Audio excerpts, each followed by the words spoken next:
by Dr. Joseph Felter, U.S. Deputy Assistant Secretary of Defense for South and Southeast Asia, to National Defense Secretary, Secretary Delfin N. Lorenzana, and Department of Foreign Affairs Under Secretary Ernesto Abella.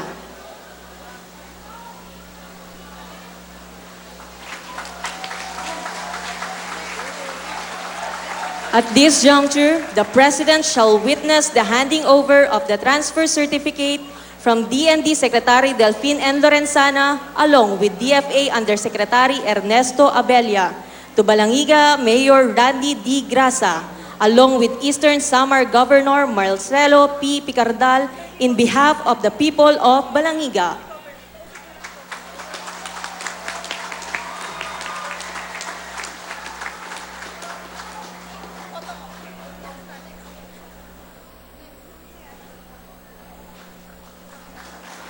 Thank you very much, President Rodrigo Roa Duterte, for the efforts of bringing back the Balangiga bells to the people of Balangiga.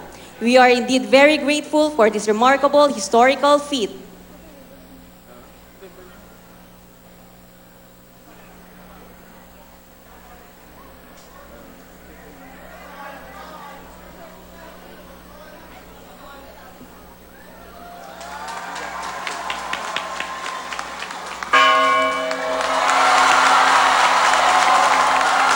Isinasagawa po ngayon ang makasaysayang turnover ceremony ng Balangiga Bells sa mga taga-Balangiga, Eastern Samar. Sinaksihan po yan ng Pangulo at sa mga sandaling ito ay pinatutunog mismo ng Pangulong Duterte ang isa sa tatlong mga bells na itinurn over ng Estados Unidos sa ating bansa, partikular dyan sa Balangiga sa Eastern Samar. At tuwang-tuwa po ang mga naroroon. Thank you very much, Mr. President.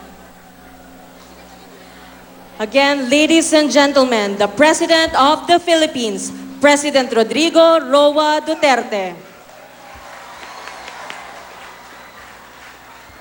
Sa ngayon po ay naroon sa Balangiga, Eastern Samar ang Pangulo at pinangunahan po niya ang makasaysayang turnover ceremony ng Balangiga Bells sa mga taga-Balangiga, Eastern Samar.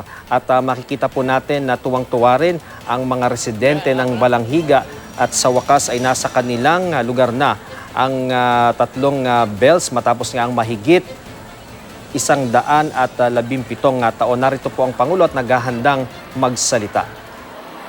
Kindly sit down. I was given a choice whether I Taong would 1901 nang pasakamay ng mga Amerikano ang mga kampana ng Balangiga bilang war booty o trophy bilang simbolo ng pagkapanalo nila sa giyera. Pero bago yan, nalasap muna ng mga Amerikano ang sinasabing pinakamalaking pagkabigo sa Philippine-American War nang salakayin sila ng mga Pilipino sa Balangiga, Eastern Samar. Tinatayang 48 ang namatay sa U.S. Company C ng 9th Infantry Regiment sa kamay ng mga Pilipinong armado lamang ng bolo at arnis. Kaya gumanti ang mga Amerikano, sinunog ang mga bahay at simbahan sa Balangiga at pinatay ang nasa 10,000 residente. Mula nang makuha ng mga Amerikano, inilagak ang dalawa sa mga kampana sa Trophy Park ng F.E. Warren Air Base sa Wyoming, habang ang isa naman ay sa Camp Red Cloud sa South Korea. Mula kay dating Pangulong Ramos, hiningi ito ng halos lahat ng Pangulo ng Pilipinas. Binanggit din ito ni Pangulong Duterte sa kanyang 2017 State of the Nation Address at pinag-usapan ni Defense Secretary Delfin Lorenzana at U.S. Defense Secretary James Mattis. 2017 din, nagwakas ang probisyon sa National Defense Authorization Act ng Amerika na nagbabawal sa paglilipat o sa pagbabalik ng war memorial objects sa ibang mga bansa. At nasa linya po ng ating telepono ngayon si Sandra Aguinaldo mula doon sa Balangiga, Eastern Samar. Sandra, kumusta dyan sa Balangiga?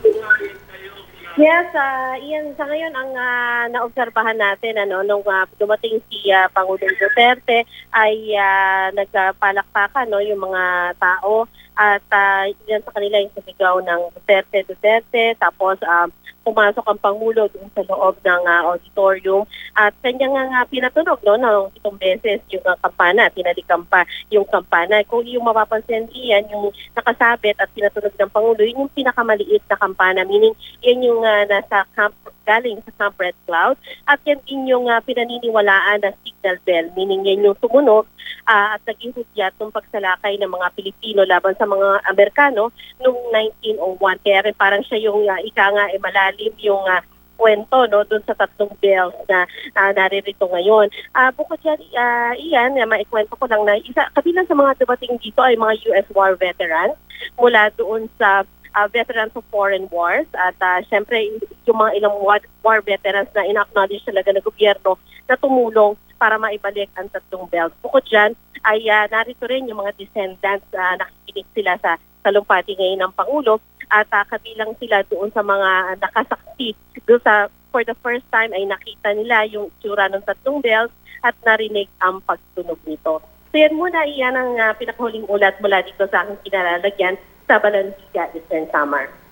Maraming salamat sa iyo, Sandra Aguinaldo. At yan po ang ating live coverage. Tutok lang dito sa GMA News TV para oras-oras. Alam mo, ako po si Ian Cruz. Maraming salamat po.